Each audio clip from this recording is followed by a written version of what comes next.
Hi, I'm doctor Mahi Bharadwaj. కామన్గా మనం చెట్లను పెంచుతూ ఉంటాం. ఎందుకు? ఒక పండు పొలమో నీడ కోసమో పెంచుతూ ఉంటాం. కానీ ఒక చెట్టే కోట్లను కుమ్మరిస్తే చాలా బాగుంటుంది కదా.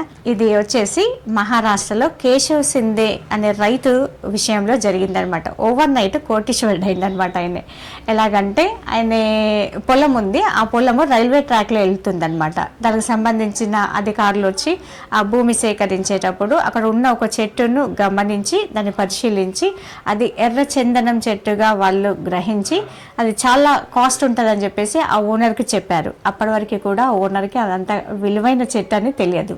దీనికి సంబంధించి హైకోర్టు కూడా ఆ భూమి ఆ చెట్టు కూడా విలువగట్టి ఆ ఒక్క చెట్టుకి ₹1,00,00,000 పరిహారాన్ని చెల్లించడం అయితే జరిగింది. కాబట్టి మనం కామన్గా ఇండ్లను పొలాలను అసెట్గా భావిస్తూ ఉంటాం. కానీ ఒక చెట్టు దానికి మించిన లాభాలను కుమ్మరిస్తుంది. కాబట్టి ఇలాంటి చెట్టును ఖచ్చితంగా పెట్టండి. మీ నెక్స్ట్ జనరేషన్స్కి ఒక బహుమతిగా ఇవ్వండి.